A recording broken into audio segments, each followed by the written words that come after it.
नमस्कार मित्रांनो, मी तन्मय मात्र तुम्हा सर्वांचं स्वागत करते का नवीन व्हिडिओमध्ये।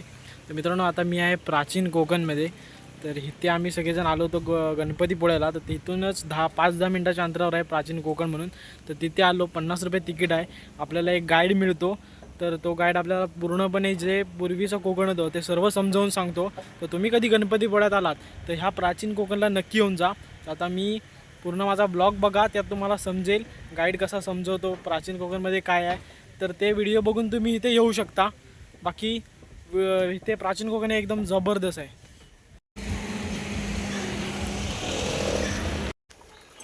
हा चव्हाटा देव आहे। असं म्हणतात की कोकणात भरपूर भूत असतात। तो कोकणवासियांची अशी श्रद्धा आहे की हा देव त्यांच्यावर नियंत्रण ठेवतो। शिमग्याच्या वेळेला गाराणे घातले जाते, तसेच पशुबळी सुद्धा दिली जाते। ही विरगळ आहे। वीर माणसांचे प्रतीक। लाकडी ढोल आहेत, मातीचे ताशी आहेत। यांचा खालील भाग हा मातीचा बनला आहे। हे ताशे 110 वर्षापूर्वीचे जुने आहेत। जर वाजवणारे कसबी असतील तर यांचा आवाज 1-2 किलोमीटर पर्यंत सहज जात असे। पूर्वी यांचा उपयोग संदेश वहन तसेच धार्मिक कार्यक्रमामध्ये केला जात असे। इथे वरती कडक लक्ष्मी दाखवली आहे। पोतराज लोक स्वतःला चापकाने मारून घेतात, त्याला कडक लक्ष्मी असे म्हणतात। इथे खाली कोळी समाज दाखवला आहे। कोळी समाजाची लोक समुद्राच्या इतक्या जवळ राहतात की समुद्राच्या भरतीचे पाणी त्यांच्या घराला लागून जाते। एवढी छोटी होडी घेऊन एक खोलवर समुद्रामध्ये 8 ते 10 तास मासेमारी करत असत। कधी कधी समुद्रामध्ये उसळणारा लाटा ह्या त्यांच्या होडींपेक्षा मोठ्या असत, तरी ते कुशलतेने होडी वल्हवतात आणि पहाटेच्या वेळी परत घरी येतात। पूर्वी कोकणामध्ये 12 भोवतीदार पद्धत अस्तित्वात होती। म्हणजेच नाभिक, सुतार, चर्मकार, कासार हे प्रत्येकाच्या घरोघरी जाऊन त्यांची सेवा करत। त्याबद्दल त्यांना पैसे नव्हे तर केवळ धान्य मिळत असे। म्हणजे या नाभिकाला एका पुरुषाच्या घरी जाऊन केस व दाढी करण्यासाठी वर्षभरासाठी 4 पायली म्हणजे आताचे 8 किलो धान्य मिळत असे। एवढ्या अल्प मोबदल्यात ही लोक समाजाची सेवा करत असत। आमच्या नाभिकाविषयी आणखी थोडं मजेशीर वर्णन आमच्या लोकसाहित्यामध्ये आढळतं।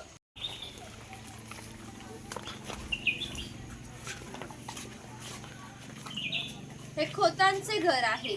खोत हे गावचे प्रमुख असत। गावात न्यायदान करणे, महसूल गोळा करणे इत्यादी कामे खोतांची असत। खोत लोक जमीनदार असत। ही खोतांची बायको आहे। कोकणी स्त्रिया सुंदरही होत्या आणि शूरही होत्या, परंतु त्यांना स्वतंत्र नव्हते। माझघराचं उंबरठा हीच त्यांच्यासाठी मर्यादा होती।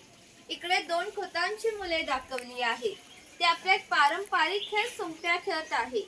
हाच खेळ महाभारतामध्ये धर्मराज आणि दुर्योधन यांच्यामध्ये द्यूत या नावाने खेळला गेला। हस्तिदंत फासे असतात किंवा शंखांच्या कवड्या असतात, त्या टाकून विशिष्ट प्रकारचे दान मागितले जाते। त्यानुसार या सोंगट्या पुढे मागे सरकून हा खेळ खेळला जातो।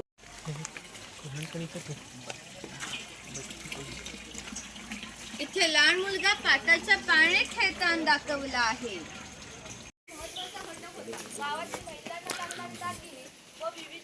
हे शेतकऱ्याचे घर आहे। याचं गवताचं घर आणि याच्या अपुऱ्या कपड्यावर जाऊ नका। आमच्या गावातील एक महत्त्वाचं उत्पादन घटक आहे। पूर्वी त्याचं घर जसं असायचं तसं इथं आम्ही उभारलं आहे। ही जी चूल आहे तिला कोकणी भाषेमध्ये पिरसा असे म्हणतात। ती सतत पेटी ठेवली जात असते, कारण पूर्वीच्या काळी लायटर किंवा माचीस नव्हती। जर हा विजला तर घरामध्ये 2 गारगोट्या ठेवल्या जात असत, ते एकमेकांवर घासून विस्ते केला जात असे। ही शेतकऱ्याची बायको आहे, ती शेतकऱ्याची मुलगी आहे। ती जी शेणाने सार टोपली आहे तिला कणगी असे म्हणतात। यामध्ये धान्य साचवले जाते। यामध्ये ठेवले धान्य 3 ते 4 वर्ष सहज टिकते। अजून ठाणे जिल्ह्यातील वनवासी लोक याच पद्धतीने धान्य साचवतात। ही उचल आहे। पूर्वीचा वापर कपडे सुकवण्यासाठी केला जात असे। घरामध्ये गौरी गणपतीचा सण दाखवला आहे। कुंभार आहे। गावातील माती समजण्याची सर्व काम हा कुंभार करीत असे। गणपतीचे दिवस आले की लाल मातीचा गणपती तयार करणे, पुन्हा आला की मातीची मडकी तयार करणे, दिवाळीच्या वेळेला पंत्या तयार करून प्रत्येकाच्या घरोघरी नेण्याचे काम हा कुंभार करीत असे। त्याच्यात सफेद रंगाचे मडके आहे ते माडी काढण्याचे मडके आहे. कोकणामध्ये नारळाची झाडे खूप मोठ्या प्रमाणात असतात. त्यांना नारळ येण्यापूर्वी पोळ येते. त्या पोळीला आडवा काप दिला जातो.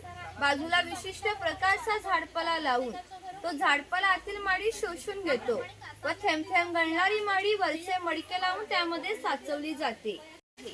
सोनार हा गावातील महत्वाचा घटक होता. गावातील महिलांना लागणारे दागिने व विविध देवी देवतांना लागणारे दागिने हा सोनार बनवून देत असे. याच्या या अप्रतिम काळकुसरीमुळे याच्या दागिन्यांना जगभर मागणी होती. शिमगा, नवरात्र व अन्य वेळी ग्रामदेवतेला दागिने घालण्याचा मान हा सोनाराचा असे. वाणी आहे. सौ राजापूर दाभोळ या कोकणातील बंदरांना 5000 वर्षापूर्वीचा इतिहास आहे. या बंदरामधूनच भारतीय व्यापाऱ्यांनी जगाशी व्यापार केला. यामधून निर्यात होणाऱ्या वस्तूंमध्ये हस्तकौशल्याच्या वस्तू, तलम कापड, हस्तिगंती वस्तू, हिरे माणिक दागिने, शंख शिंपले इत्यादींची निर्यात हा वाणीकर हा सुतार आहे. कोकणातील 12 भूतार दाखवताना जदिक कौशल्य नाही तिथे दाखवले आहे. त्यापैकी सुतार आहे. सुताराचे खरे काम शेतकऱ्याला लाकडी अवजारे बनवून देणे. त्यापैकी हा सावंतवाडीचा सुतार आहे. हा लोहार आहे. ज्याप्रमाणे शेतकऱ्याला लागणारी लाकडी अवजारे सुतार बनवून देत होता, त्याचप्रमाणे शेतकऱ्याला लागणारी लोखंडी अवजारे हा लोहार बनवून देत असे. 500 वर्षापूर्वी कोकणची राजकीय परिस्थिती अस्थिर होती. बरेचसे लोक सैन्यामध्ये होते. त्यांना लागणाऱ्या लोखंडी ढाली व तलवारी बनवून देण्याचे काम हा लोहार करीत असे. हा तेली आहे. आम्ही कोकणी माणसं आमच्या जेवणामध्ये खोबरेल तेलाचा वापर जास्त प्रमाणात करत असू. शेतकरी आपल्या बागेतील सुके खोबरे घेऊन स्वतः तेलाकडे जात असे आणि तेली त्याच्या देकात तेल पाडून देत असे. हा तेलाचा घाणा आहे. याला खुंट असे म्हणतात. यामध्ये सुके खोबरे घातले जाते. ह्याचे उभे लाकूड आहे. तिला लाट अशी म्हणतात. ही लाट ह्या आडव्या लाकडाला अशा तऱ्हेने बांधली जाते की ही लाट उभी राहते. ह्या आडव्या लाकडावर दगड ठेवून स्वतः तिल्यावर बसतो आणि सरळ वजन घेऊन बैल गोल फिरवला जातो.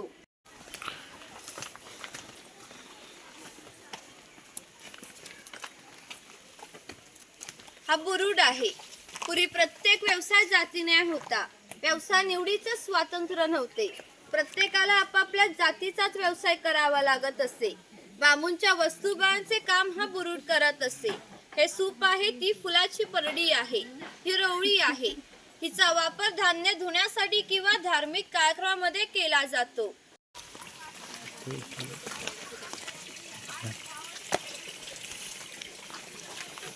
हे स्वयंपाकघर आहे. पूर्वी घरामध्ये दगडमातीच्या वस्तू असत. ते जातनीसारखे दिसते, त्याला घिरड असे म्हणतात. जातनीमध्ये धान्य दळून निघते ते घिरडामध्ये अक्का भात घातला जातो. तेव्हा अक्का तांदूळ बाहेर निघतो, कोंडा बाजूला केला जातो. हे पुरण यंत्र आहे. यामध्ये डाळ घातली जाते व दोन्ही रॉड उलट उलट फिरवले जातात, जेणेकरून आतील डाळ दळून त्याच्या गोड पुरणपोळ्या केल्या जातात. तो टिफिन बॉक्स आहे. वरती पाण्याचा तांबे आहे. खाली 3 डबे आहेत. बाजूला 2 चमचे आहेत. दोन्ही साईडला लॉक आहे. इथे मावरा बाजार दाखवला आहे. बहुतेदार लोकांच्या घरोघरी जाऊन त्यांची सेवा करत. त्याचप्रमाणे हा कासार या मुलीच्या घरी आला आहे. हे त्या मुलीचे घर आहे. पूर्वी कोकणातील मुलींची लग्न वयाच्या 8व्या किंवा 10व्या वर्षी होत असत. पूर्वी प्रत्येक गावात भरपूर मोठे जंगल होते. त्यामुळे पाणी मोठ्या प्रमाणात उपलब्ध होते. ज्या ठिकाणी उंचावर 12 पाणी असते तिथे धरणे बांधून हे पाणी प्रत्येकाच्या घरोघरी पाट्यासह नेले जात असे. या पाण्यावर नारी खोपरीच्या बागा व उन्हाळी भात शेती होत असे. उन्हाळी भात शेतीला पाणी भरपूर लागते. हा चर्मकार आहे. चामड्याच्या वस्तू बनवण्याचे काम हा चर्मकार करीत असे. याच्या जोडीला आम्ही प्रसंग सांगतो जो 500 वर्षापूर्वी घडून गेलाय. येथून 80 किलोमीटर अंतरावर मार्लेश्वर नावाचं देवस्थान आहे. एका पर्वतामध्ये एक मोठी गुहा आहे. त्या गुहेमध्ये शंकराची पिंडी आहे. त्याचे वैशिष्ट्य म्हणजे अजूनही जिवंत साप त्या गुहेमध्ये आहे. पूर्वी मार्लेश्वर देव एका गावामध्ये राहत होते. तेथील लोक वाईट मार्गाने वागू लागले. त्यामुळे शंकराची पवित्रता कमी होऊ लागली. शंकराला ते मान्य होणे शक्य नव्हते. म्हणून त्याने तो गाव सोडून जाण्याचा निर्णय घेतला. मकर सणाच्या आदल्या रात्री ते गावाच्या बाहेर पडले. गावाच्या बाहेर या चर्मकाराचे घर होते. चर्मकार हा गरीब पण श्रद्धाळू व नीतिवान होता. शंकराने कुठल्याही प्रकारचा जातीभेद न करता या चर्मकाराला मशाल दाखवण्याची विनंती केली. पूर्वी धनगर समाज इतक्या दुर्गम भागात राहत होता. तिथून त्याचा पहिला बस स्टॉप देखील 10 ते 12 किलोमीटर अंतरावर असते. पूर्वे गावात येत असत तेव्हा त्यांच्या पायात चामड्याच्या वाणा, हातात घुंगराची काठी व खांद्यात फाटकी घोंगडी या वेशभूषेत येत असत. असे असले तरी प्रत्येक धनगर 100 ते 125 गायी, 5 ते 25 म्हशींचा मालक असते. प्रत्येक गायी म्हशी किंमत 8 ते 10 हजारापर्यंत असते. या सर्वांची विक्री करायचे म्हटले तर त्याची किंमत काही लाखापर्यंत जाते. इतक्या धनसंपत्तीचा मालक हा धनगर होता. हे खैराचं झाड आहे. याच्यातील लाल रंगाच्या खोडापासून कात तयार केला जातो. ही कातभट्टी आहे. हे खैराचं झाड तोडून याच्या आतील भागांचे छोटे छोटे तुकडे केले जातात व पहिल्या या 4 मडक्यामध्ये पाण्यामध्ये उकळले जातात. तो लाल रंगाचा पाक तयार होतो. तर 5व्या मडक्यामध्ये विशिष्ट तापणात तापून सावलीत सुकून त्याच्या वड्या पडल्या जातात. म्हणजेच कात होण्याच्या प्रक्रियेला 3 ते 4 महिने लागतात.